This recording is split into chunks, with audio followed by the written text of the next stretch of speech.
Hey guys, so in this video we are making a Spider-Man Homecoming web shooter.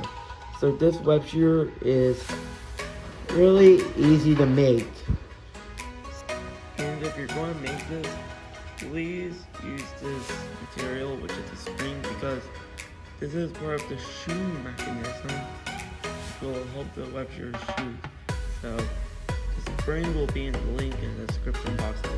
So I'll leave a link of springs.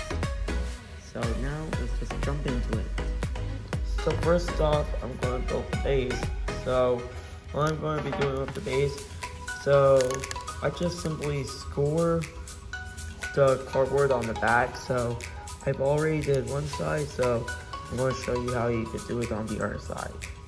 So what you do first is draw a line, and then after you draw a line, you want to simply take your ruler, as you see right here, then just score the cardboard like I'm doing, and that will get you with a neat fold. Okay, so I just folded the two sides, that way it could fit around my arm better. And then I took these two pieces, and then I folded the two pieces like this.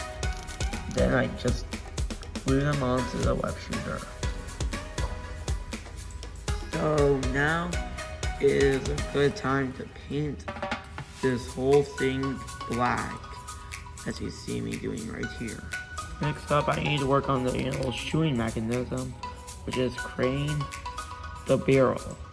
So once you have created the barrel, you need to do a test fit to see if your spring works. So make sure you don't roll up the barrel too tight, so you don't want too much friction. You want the barrel to slide in and out easily. So here's the barrel after I just glued it shut. So I have just cut out this tiny ring, as you see right here.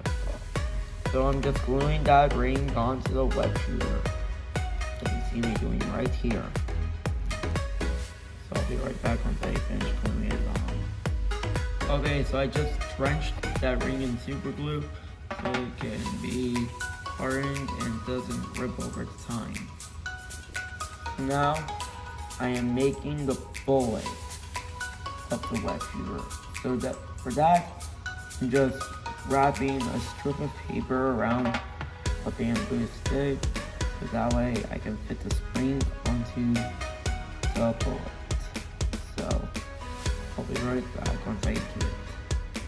And also I glued on a second strip of paper to glue the spring onto the bullet. Okay, so now after you made the bullet, you can slide your spring onto the bullet, and also you can add a little bit of crazy glue to make the bullet not come off. Okay, if you've done everything correctly, your two pieces should work, move together, and the spring should be able to compress like this.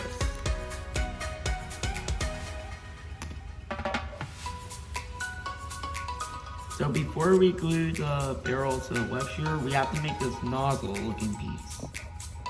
So I just cut my web string, so now I'm going to glue it onto the back of my bullet.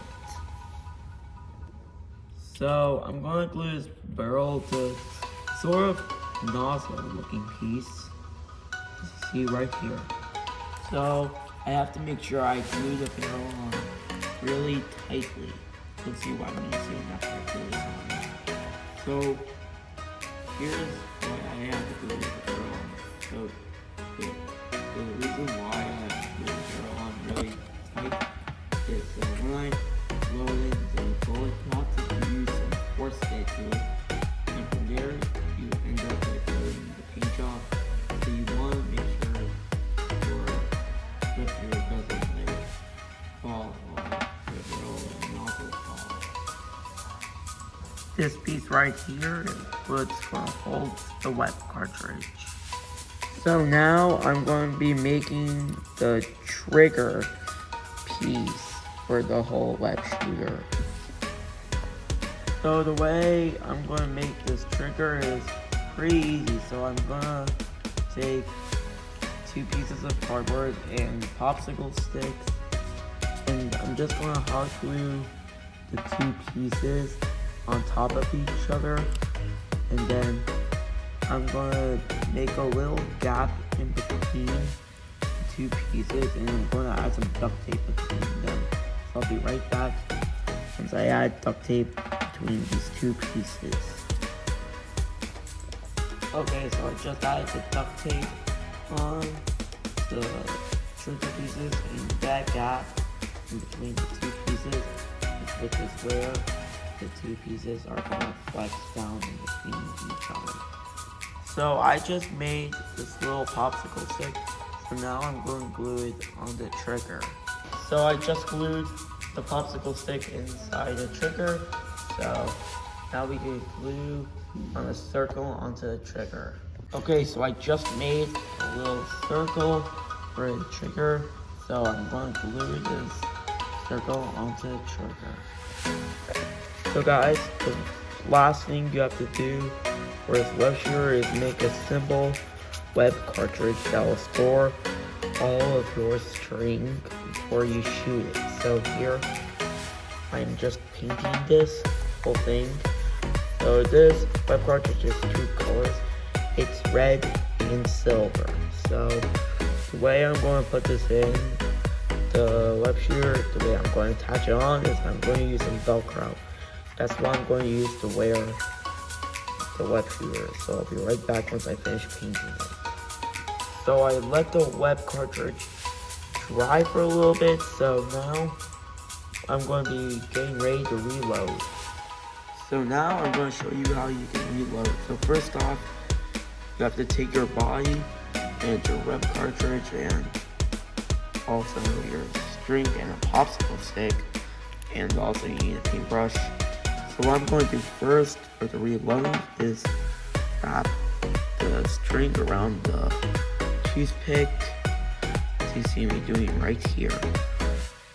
After you do that, you can put the web string into the web shooter, so I'll be right back once I do that. So once you finish loading the string, you can wrap the string around the paintbrush. This. Okay, so after you finish loading your string, you can easily slide that string into the web cartridge, and then you can load the web cartridge up. So I'll be right back as I finish playing in the string. Okay, so I just loaded the web string in, as you can see right there. So now we are all done. So if you enjoyed this video, please like, subscribe, and comment, and hit the bell button. I'll see you in the next video. Bye.